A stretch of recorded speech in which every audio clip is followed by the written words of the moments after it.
Are you ready for the best damn radio show on the planet? Man Hour Nation, rise up.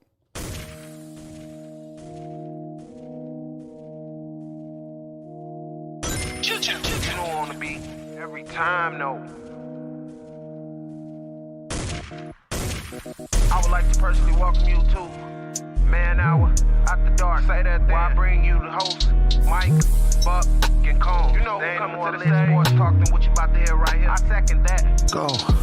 You know that it's us when we talking about sports. Giving you facts on the field to the core. Tune in, we need the support. 1 hour too short, tell us some more. On all your stations, not dropping no music. Stripes like Adidas, but Nike just do it. Down 4 in the 4th, we go for the win. Michael 2 seconds, we taking it in. Buck, Mike, and Combs, you know what's going on. Man, now we're After Dark, no LA, we the big spark. No 4th and inches, won't cut short. Got the best talking, it's all sports. Buzzing more than buzzer beaters. We coming live all through your speakers, go. And what is up, Man Hour Nation? Michael Buckasha here with the Man Hour. Should head to manhourradio.com. Check out the merchandise page. Of course, check out the blog section as well. But before we get too carried away in the show, we got to welcome the man, the myth, the legend, the peanut butter to my ladies, Brandon Beastie Combs. What's going on, Combs, eh? What is going on, Michael Buckheiser? What is going on, Man Hour Nation? Man, what a crazy Super Bowl. What a crazy day of listening to everybody talk about the Super Bowl. There's a lot to get to, man. I'm pumped up. Yeah, I mean, just first of all, this was probably one of the best Super Bowls that I have watched in a very, very long time. Better than the Giants versus Patriots with the. That's just because you're a Chiefs fan. No, man. Like let's just be honest, man. It was a really, really good game. Let's just be terrible honest, call. Man. What? Terrible call at the end of the game. Okay. We'll talk about it. It's the right call, but it was a terrible call. We'll definitely get into that. It is way or no way Monday here, so we are going to say way or no way. Did the referees blow this call? Is Patrick Mahomes the best quarterback ever? Is Jalen Hurts now a top 5 cornerback, Combs? But first, we got to get into the shocked news of the day.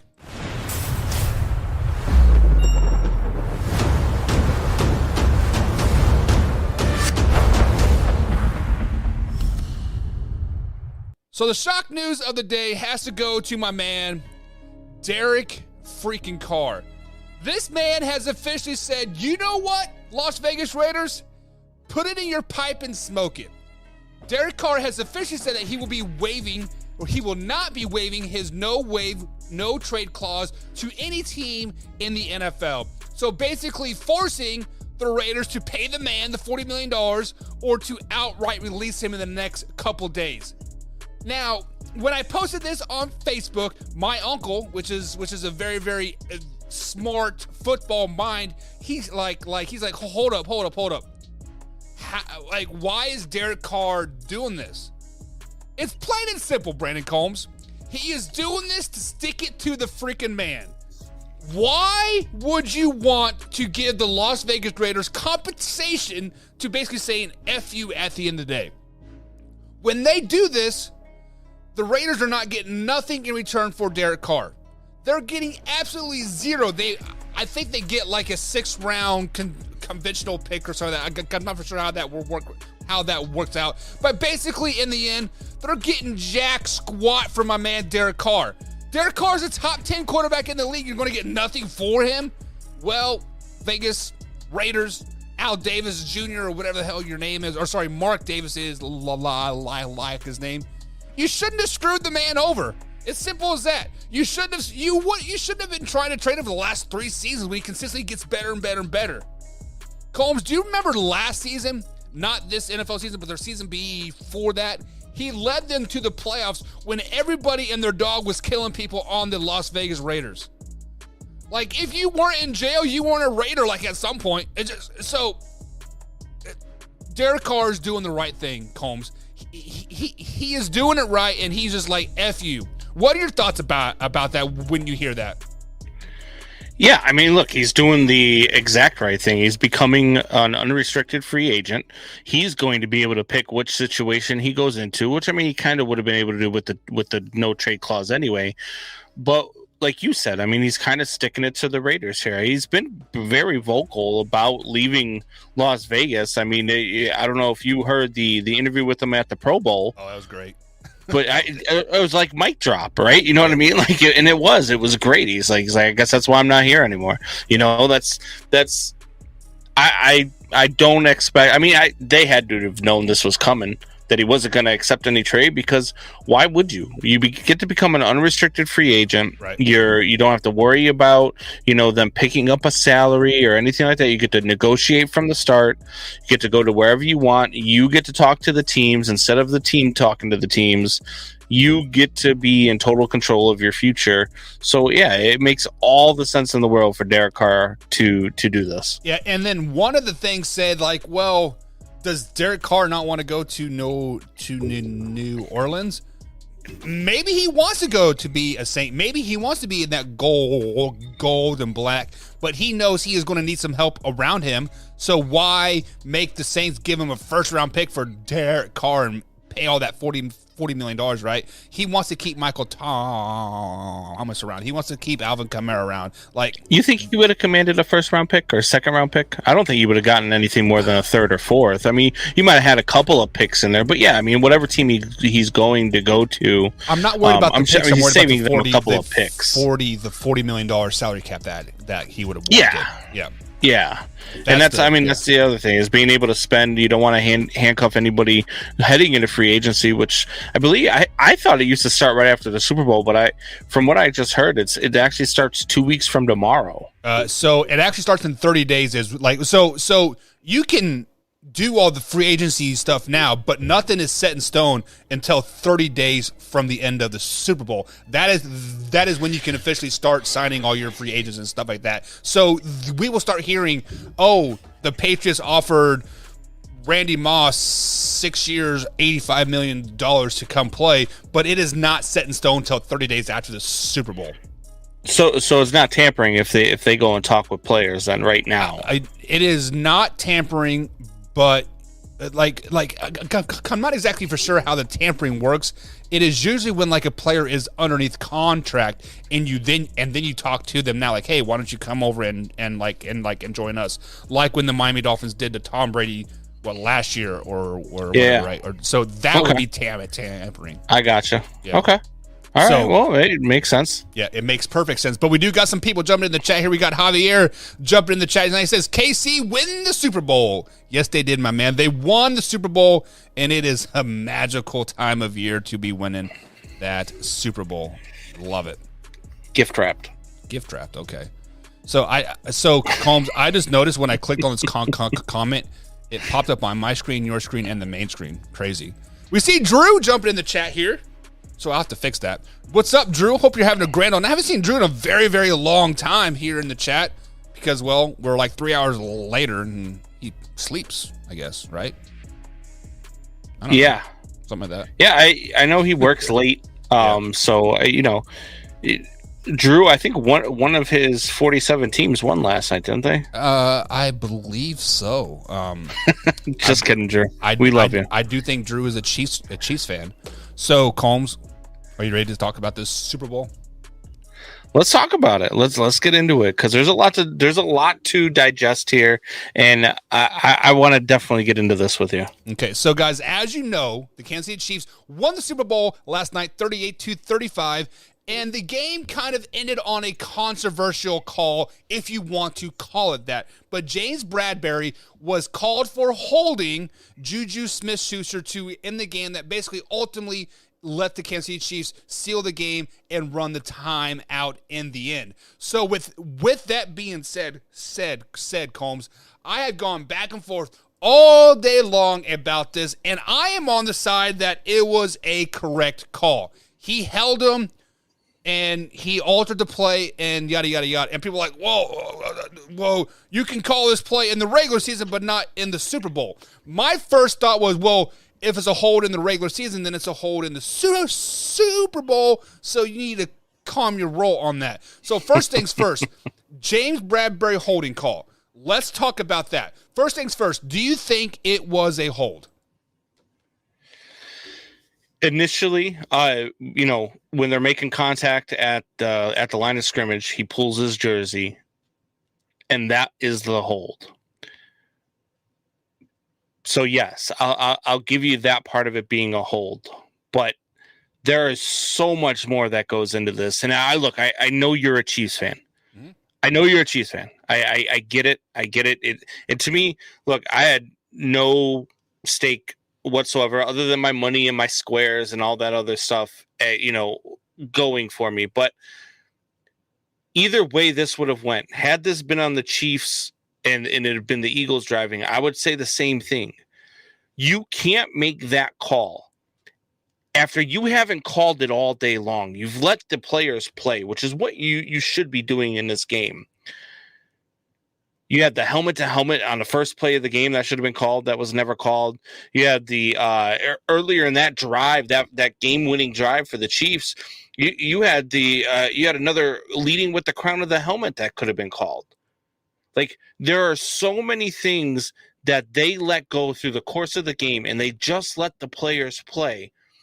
And then, with a minute to go after, if you watch, he doesn't throw this flag till the ball is landing out of bounds.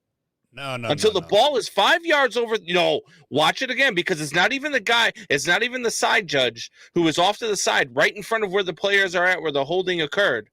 It's not even him that throws it. It's the judge that is in the end zone who throws it, but he doesn't throw it until that ball is landing in the end zone. And that is 5 to 6 yards overthrown, by the way. It had nothing to do with the hold didn't stop him. He was still in his route. It got overthrown. He overthrew it because he got rushed. And he was just throwing the ball away, and they were going to take the field goal. They were going to take the field goal and go up and force Philadelphia to go back and do something. And you make that call, you're in the end zone. You're not even there. There's another official right there on the sidelines, right in front of where these guys are playing, who did not throw the flag. So that is what my problem with it is. It's not the fact that it's not a correct call. It's a correct call. But with all the things that officiating crew let go in that game, you can't go an entire game. And any official that has ever officiated in any sport will tell you this. You set the tone during the game. Right. If you are going to let the players play, fine, but you let the players play. You cannot make a call in the fourth quarter with a minute and something to go that is going to cost the Eagles, and they have no timeouts left, that's going to cost the Eagles the Super Bowl, if you haven't been making that call all day long. And they hadn't made that call all day long. So that's my issue with it. Not the fact that it's the fact of the timing of the call. And the NFL continues, the officials continue to not do anything for the storyline that is out there about the NFL being rigged. Because of stuff like this. You can't not call it all game long and then make a call with a minute 50 to go in the game that is going to cost the other team the Super Bowl. You can't do that. That is my problem with it. You are spot on. You cannot make the call unless it alters the play of the game. Like Holmes. Stop. The reason why that ball was overthrown 8 or 9 yards is because he was held at the line of scrimmage. It is a timing route. It is a whip route into a fade. It is all about timing. Patrick Mahomes is thrown to the front pylon, and JuJu is going to go get the ball. Now, it may not have been a spot-on throw, right? It landed a little bit inside of the pylon, about a yard or two, right? But at the end of the day, he was rushed, so therefore the pass wasn't spot on. But it's a spot throw, and JuJu's going to use his speed and go get the damn ball at the end of the day. What speed? JuJu doesn't have speed. JuJu is a route runner. JuJu is a slant guy. JuJu is not a speed threat. He is. JuJu was not getting to that football. There's a reason why JuJu is on the Chiefs, and it's because he can't get to balls like that. No. That's he why would have got the ball if he go. wouldn't have been held by James Bradberry. If James Bradberry wouldn't have held him, JuJu would have got the game-winning touchdown. And then he held him before he was in his route. After the ball wasn't even thrown until 2 seconds after the hold occurred, and JuJu was already in his route. Mahomes saw where JuJu was at on the play. Right. So you're telling me saying? Stop. James Bradberry held him before JuJu was in the route, right? I already said that. I already admitted that. Yes. So what we are getting to the point here is, why are people saying that the game is rigged and like all this other crap? I mean, look, because people are always going to say that. Right. People believe right now that the game is rigged. You saw the thing that came out with the script of the game, which was 37-34, and the final score was 38-35. So it was really damn close. Yeah, that was. But that about pissed me off. It was going to be that score. I was like, God damn it! I know. But I mean, the script had the Eagles winning though too. You know what I'm saying? So look, I don't believe the NFL script. Do I believe that there is some stuff when it comes to the money and where the money is at? I do, because a lot of the money was on the Eagles minus the 1.5. Yeah. Right. A lot of the money in the Eagles. I found out last night watching the Super Bowl that nobody realized that the Chiefs were the underdog. Yeah. Nobody knew this. Nobody knew the Eagles were the favorite heading into this game. Well, the Eagles were a 1.5 favorite in this game. Let's just be honest. Let's flash back to the first game of the season. Was the Buffalo Bills versus San Francisco? No, it was the Buffalo Bills versus the LA Rams. You sat right here saying, "Holy shit, the Buffalo Bills are going to go 17-0 and win the Super Bowl," right? Yeah. Everybody was overlooking the Chiefs 100%. I overlooked them before the season started, sure. Many people did, and I had to say, as a Chiefs fan, I did too. I thought the Chargers were going to do better than what they did. But Martin says, "Get over it. The game is over, baby." Look, the game is over. The Chiefs are the Super Bowl champ. I'm not saying the Chiefs didn't deserve it, and I'm not even saying that the refs won the game for the Chiefs, because I'm not on that boat. Right. Okay, because I don't believe that. But what I do believe is that an official in the end zone made a call of a play 10 to 15 yards away from him while he's running backwards. But the sideline judge that is right in front of the play didn't throw the flag. And that official didn't throw it until the ball was already overthrown. That is my problem with the call. And that is where people might say, wow, all the money is on the Eagles minus 1.5. You know, there is more money on the Eagles than there is on the Chiefs in this game in Vegas. Right. I need to throw this flag because that's what they want me to do. And you can't, it's hard to debunk that theory because the NFL officials do this week in and week out. Officiating has been atrocious. And Roger Goodell needs to have his mental, like, I don't know, he needs to have his IQ checked after he was on Radio Row during Super Bowl week talking about, the NFL officiating's been better than it's ever been. I don't what his job is to watch football, so I don't know how he makes that statement. Yeah, so let me ask you this quiet question, because Cindy and I had this conversation during the game. I believe it was the catch that no, it was the non-catch that Devontae Smith had on the sideline, which he caught it, step, and falls out of bounds, and the ball like slides down to his belly, and they called a incomplete pass, right?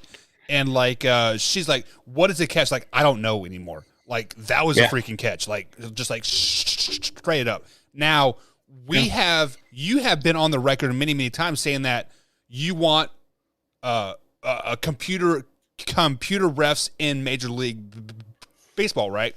So let me automated strike zone. Yeah. So I'm going to go out and say something here that might be a little controversial, right? I mean, the refs have definitely sucked. And do you know why they're sucking so much in the last 5, 6, 7, 8, 10 years?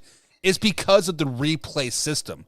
They are taught now to swallow the whistle and let the play finish right. Just like when was it Miles Sanders caught the ball, step turned, and was it Snead laid his ass out and fumbled it, and Bolton scooped and scored that. They are taught to let that play run out, right? Real time, it looked like a very incomplete pass. But what happens if the referees let a play run out? Let's say Nick Bolton gets hurt on that play because they let it run out. I think they need to do away with replay. Like, get replay out of here. I don't think they need to do away with replay, but I think they need to do a better job with replay. I think that they need to have a sky judge. I think they need to have some of the things that they have, like in the NHL, where the ref has a pager on him. Every play is reviewed. They've got an official assigned to every game, and they are watching that game, and the play is reviewed as it happens. In football, there is plenty of time to review a play. Even when they're trying to hurry up, you still got 15 seconds to review a play. 15 seconds to review a play is plenty of time for you to at least send it down a signal saying, hey, look, we need to pause this because we need more time to look at this. This is close, okay? There is no reason why the NFL can't do this. There's no reason why the NFL can't afford to do this. There's no reason why they don't add to this. There needs to be some sort of overhaul of the officiating. There needs to be an overhaul of the replay rules, because the other thing too is to have plays not reviewable is beyond me. How you can go and be like, oh yeah, well, you can't review that because it was this, or how you can allow a team in a catch like the Devontae Smith catch that started the 49ers game, right? That deep throw that he didn't catch, right? But they ran up to the line of scrimmage. If you see the player doing it, there's got to be like some sort of red flag saying, hey, something's up here. Exactly. Maybe he didn't catch that ball. Officials timeout. We're going to review this play. Like, if the object of replay is to get the calls correct, then we need to make sure we're doing everything in our power to get the calls correct. Because I'm telling you right now, in the NHL, I see it all the time. They're skating around, a goal is scored, but it's waved off for whatever reason. He didn't see it go in. He thought it hit the post or whatever.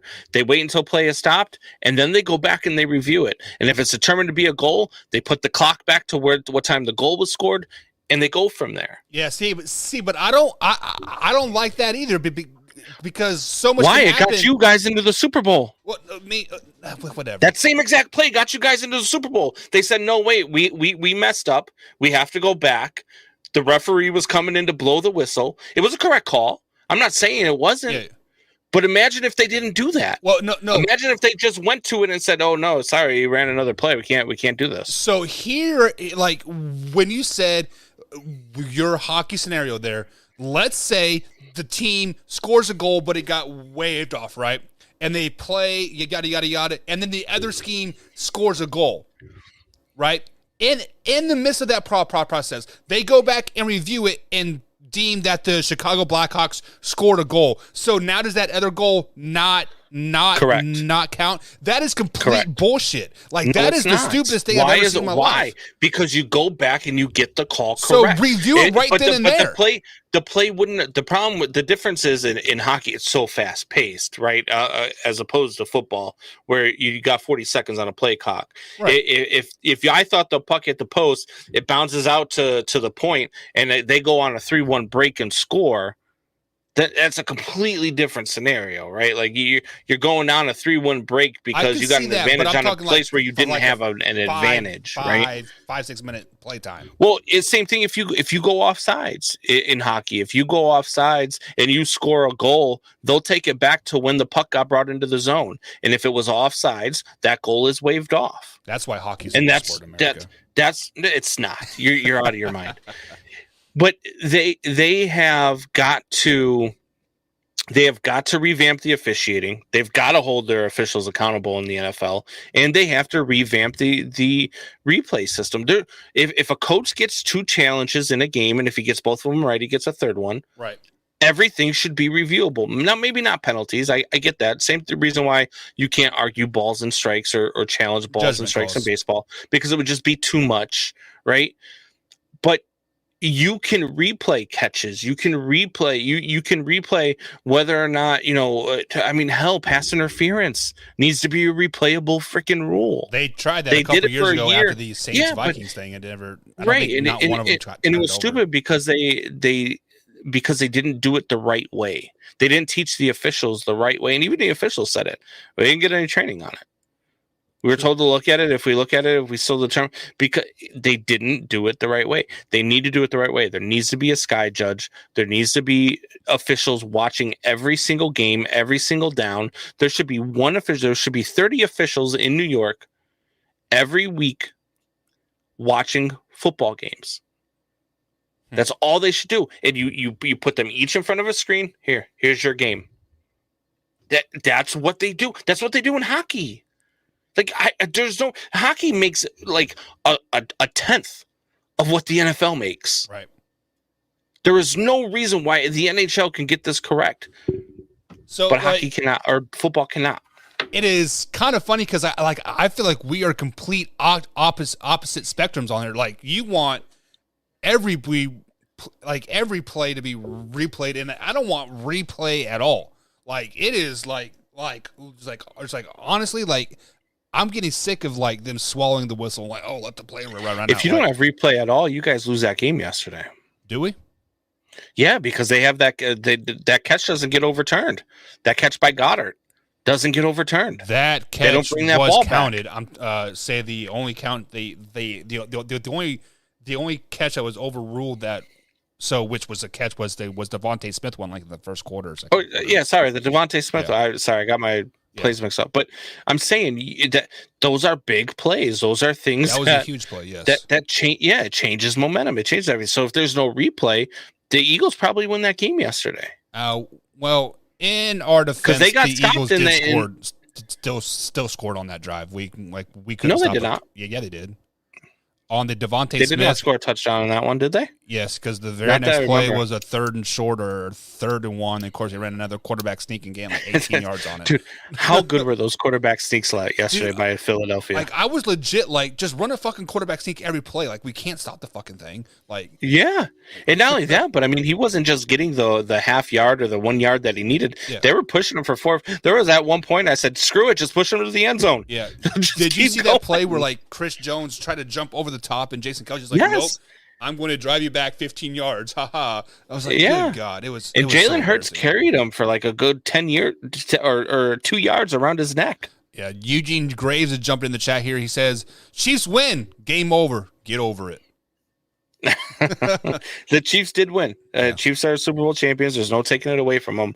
The only reason I just had a problem with the call. I had a problem with the timing of the call, and the way the officiating crew handled that entire game was good up until that point, and that's my problem with it. So let me ask you this question: the Chiefs played a damn near perfect offensive second half, right? Eagles started to stumble a little bit toward the second half. They had a 10-plus point lead going into the fourth quarter.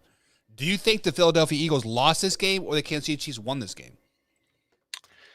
Well, I mean, you can ask the Atlanta Falcons what it's like to have a 10 or more point lead heading into the fourth quarter in the Super Bowl in Arizona. It seems like that might not be the smart thing to do, is to have a 10-plus point lead in the fourth quarter in Arizona in the Super Bowl. I don't want to say the Eagles didn't lose that game. Kansas City went and won it. Patrick Mahomes was every bit. He is a lot like Tom Brady for me, and I'm not saying he's as good as Tom Brady, because he's better. As a quarterback, as a talented quarterback, he probably is better. He's better with his legs. He is more, he can improvise better with his arm. He can do a lot of that stuff. So yes, from a talent standpoint, he might be better than Tom Brady, but resume wise and career wise, he's not even close. Right. So, but Patrick Mahomes is becoming to that point for me. Like I hated Tom Brady, but I respected him so damn much that I could never bet against him. And Patrick Mahomes is getting to that point. What I watch him do, after that high ankle sprain in the AFC, was that the AFC title game, or was it the week before? The divisional game versus the divisional round. Yep. So what I saw him do there, and then what I saw him do again last night, because that thing got rolled up again last night, and he's hobbling off the field, but he still comes back and he still finds a way to win the game. This guy is the Michael Jordan of the NFL right now. This guy has just that killer instinct. He has that will to win, and he makes everybody better around him. I listened to Travis Kelce yesterday post-game, And I listened to what he said. Everybody counted us out. Nobody believed in us. So you guys keep not believing in us because we're still going to be Kansas City. And this is MV Pat. You know what I mean?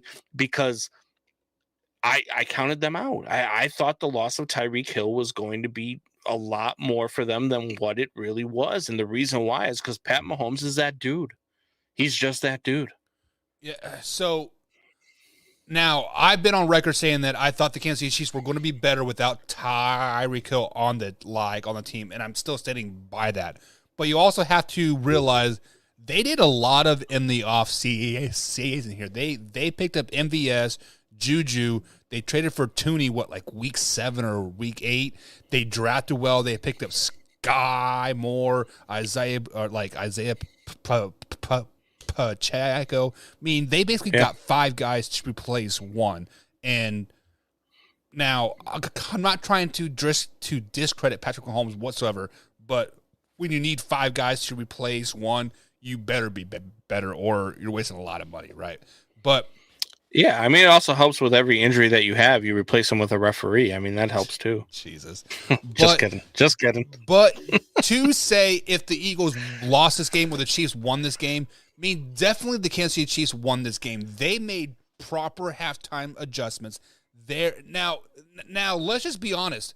What the Chiefs was on the field for 7 minutes in the first half, it seemed like it was nothing but Eagles driving 18, 19, 20 plays up and down the field. They could not be stopped.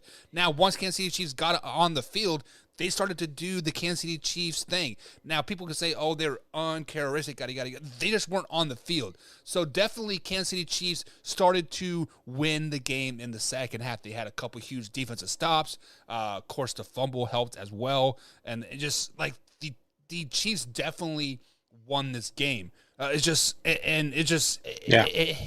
is crazy to me that people are saying that the Philadelphia Eagles possibly lost this game. Because when I'm thinking about this, did you guys not watch the game? Jalen Hurts was man on the mission. He had 4 rushing touchdowns. 300 yards passing. He was a stud last night. He might have been his best game of his career in the Super Bowl. Yeah, and meaning I don't watch a lot of Eagles games, but I'm man, I really fucking like this kid. Give me his jersey. Speaking of people we've overlooked, I mean, Jalen Hurts, man.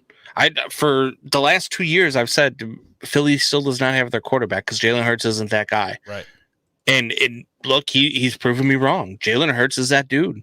Jalen Hurts can absolutely lead Philadelphia for the next 10 years and be a quarterback that is highly productive.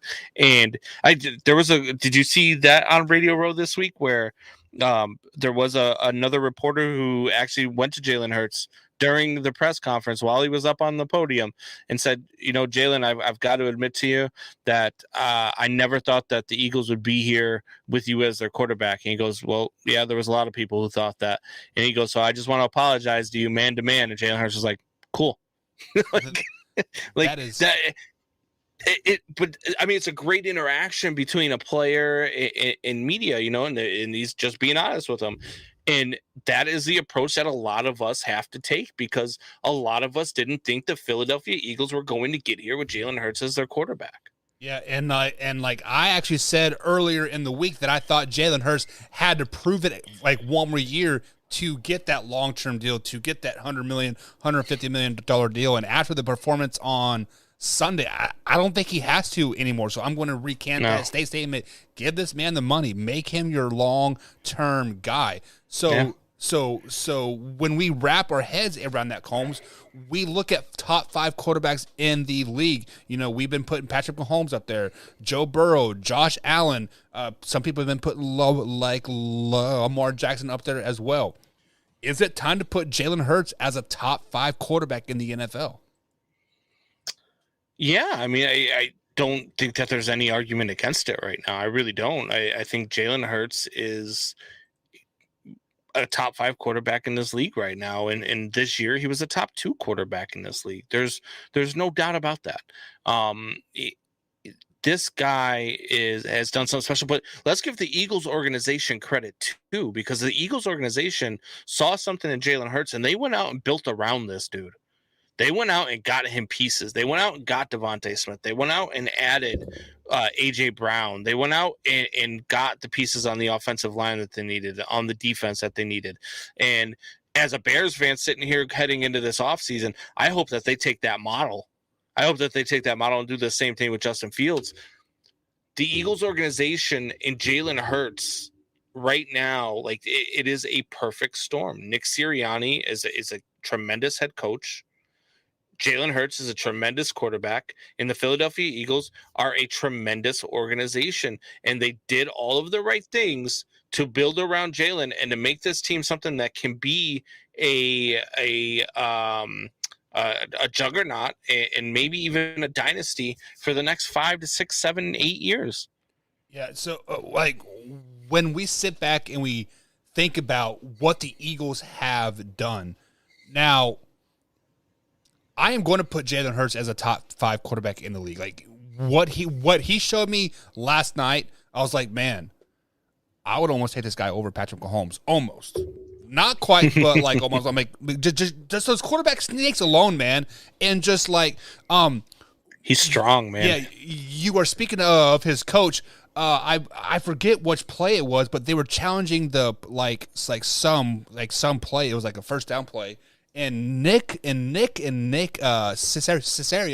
he's doing first down, yeah, and like Jalen Hurts like, calm down, coach. Like, don't get all crazy. Yeah. It's just like I'm just like, yeah. Like it's like I would love to have that guy on my team, like level-headed, never gets excited. Like we see Patrick Mahomes screaming and yelling, and but Jalen Hurts is just like same emotion, same.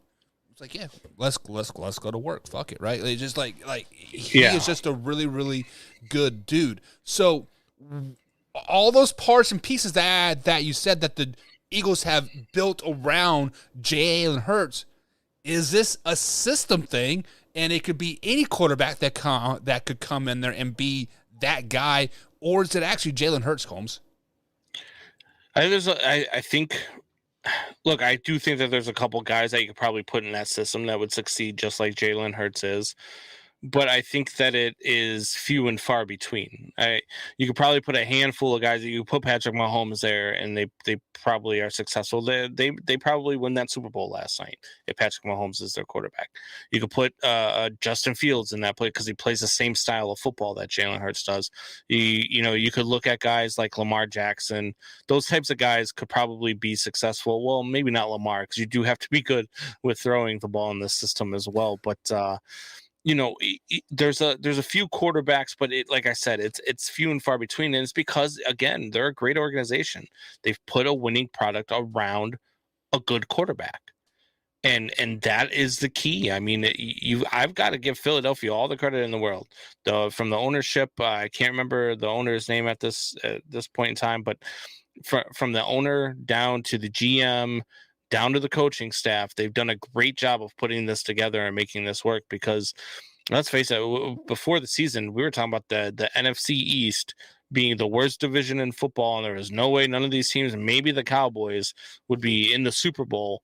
And here you are with the Eagles having, Jalen Hurts was 15-1 this year? 16-1 as a starting quarterback. Yep, 16-1. Yeah, you did that with a guy who for the last 2 years just hasn't been able to do that. And so there's a lot of moving pieces here, but it's an organizational thing. And yes, I mean, yeah, to answer your question, there are a couple quarterbacks you could put in the system that would be just as successful, but that's not a knock on Jalen Hurts whatsoever, because you still have to do your thing. Right. So you still have to do your thing. It's not like you could just go ahead and put, Chad Henne back there, or even, Soup Boss's boy Gardner Minshew. Right. Gardner Minshew is an everyday starter, every week starter. They're not in the same position they are yesterday. He's an everyday garbage man. But it is funny that like you said, if you put Patrick Mahomes on the Eagles, they probably win the Super Bowl. I think Jalen Hurts on the Eagles is better than Patrick Mahomes on the Eagles, to be honest with you. Just because go ahead. Just because they don't predicate themselves on that big explosive play. They predicate themselves on nickel and dime you down the field. If the big play's there, yeah, I'm going to take it. I'm going to throw it to A.J. Brown and throw a perfect dot, right? But Right. Patrick Mahomes almost gets complacent, right? He doesn't like to nickel and dime down the field, and he's going to start showing that emotion. And like, I think if Patrick Mahomes and Nick Sirianni were a match, right? Think about that explosive sideline. Patrick Mahomes' emotion with like Nick's motion, like it would be a disaster. Jalen Hurts and Nick is just like a perfect yin and yang. Like they balance each other out.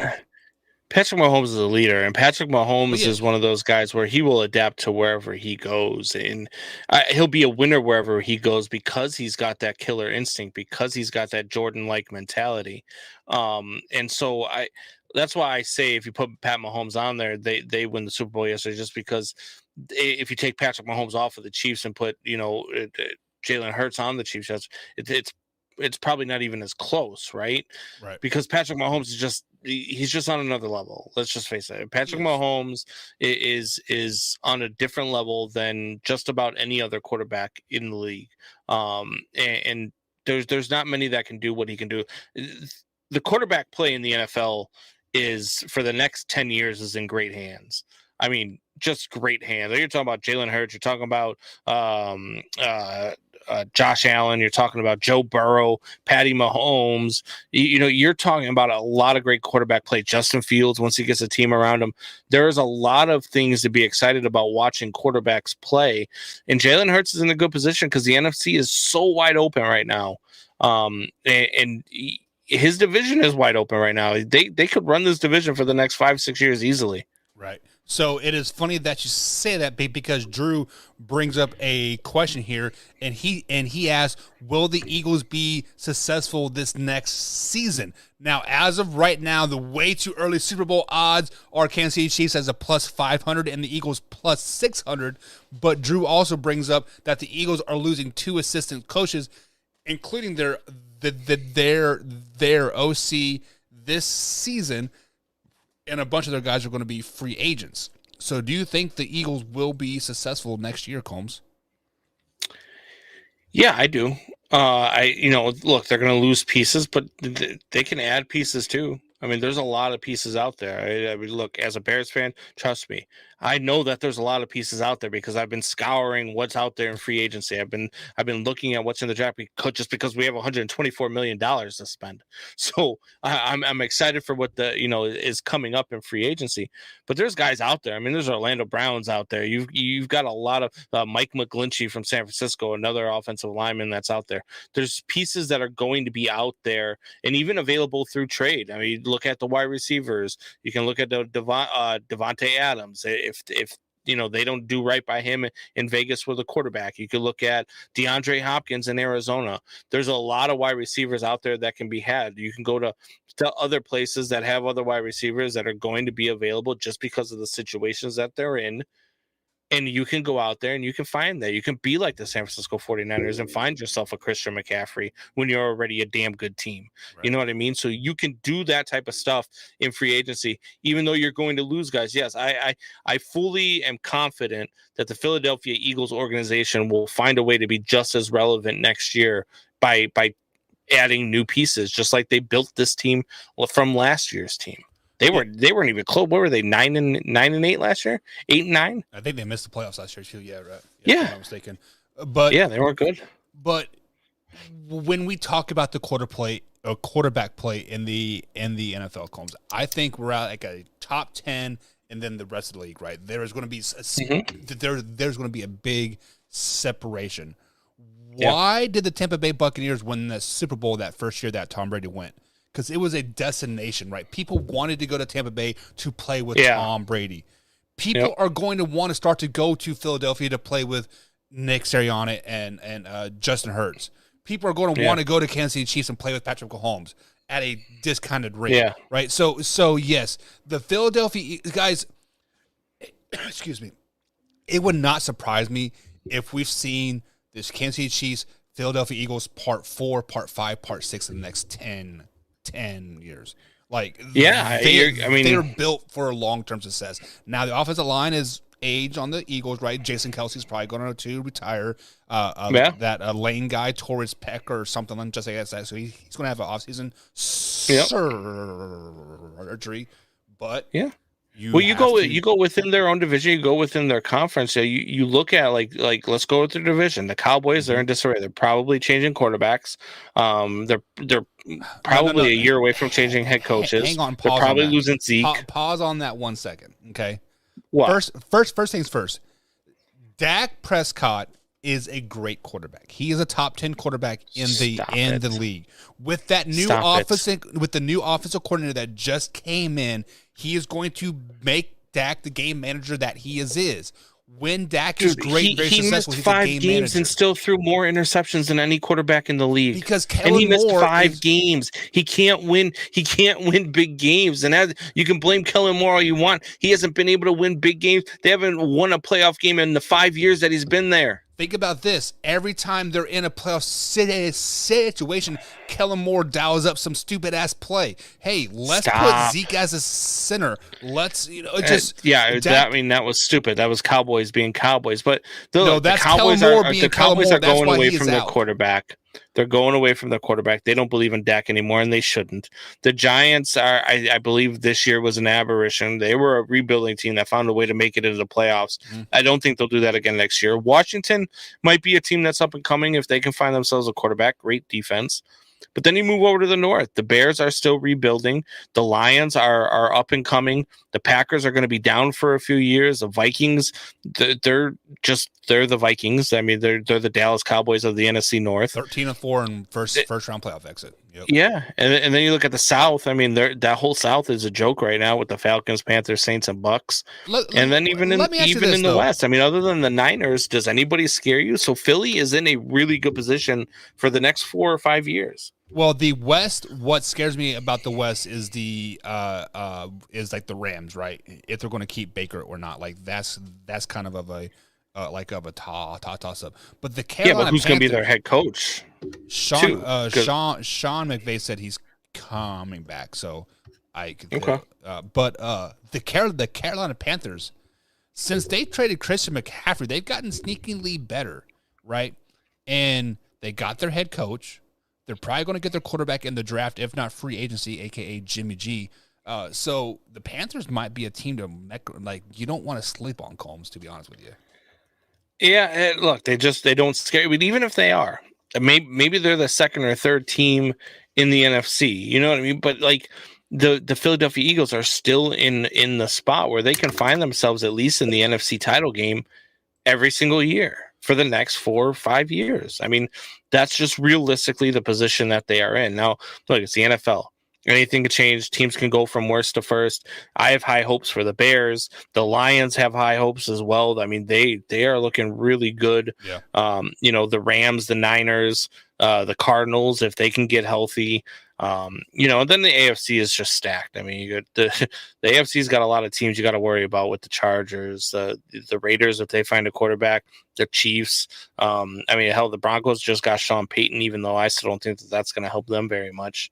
But the Bengals with Joe Burrow, the Bills, so they're the AFC is stacked, but the NFC, the Eagles are in a good position for the next 4 or 5 years. So Joe is popping in the chat here. Joe Stevens says, if you guys ever need a guy to come on and talk about the Seahawks, I'm your guy. Joe, inbox me at manhour_Twitter, and we'll get you on there, man. We can definitely talk about the Seahawks and how crap they are and how this season was an aberration. I mean, if you really want the truth. Yeah, I was really impressed with what the Seahawks did this year. I don't know if they can repeat that again with the same quarterback, but do you think Gino's going to be the quarterback for them next year?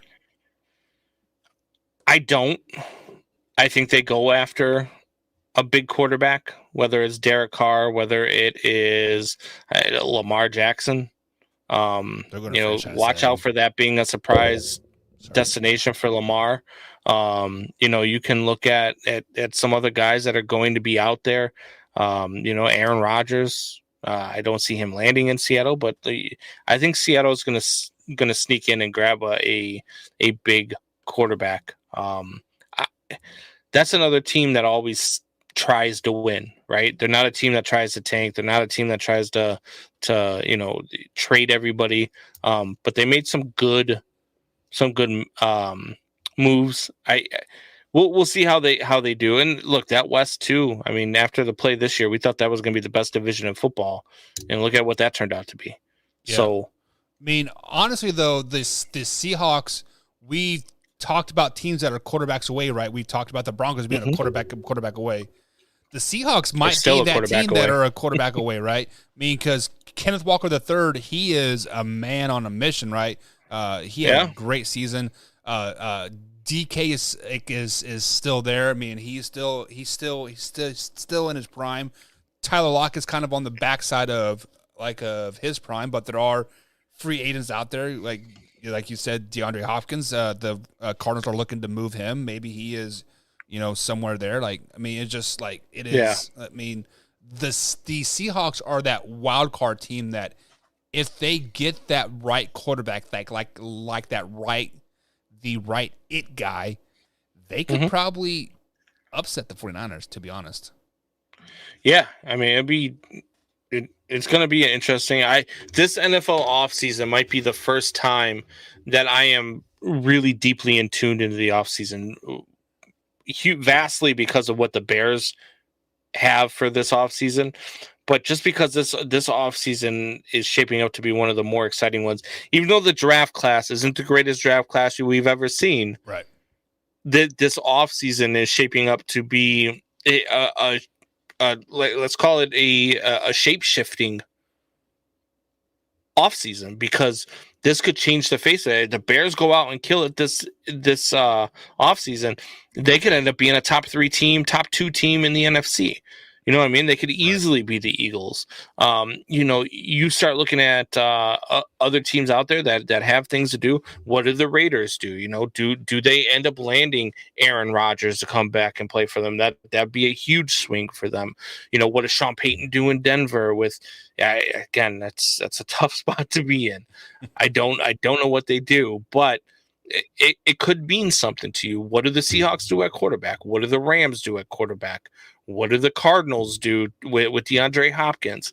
There are a lot of things that could really change what our outlook is on the NFL heading into next season. You still got your knowables. You still know the Bills are going to be good. You still know the Bengals are going to be good. And you still know the Chiefs are going to be good.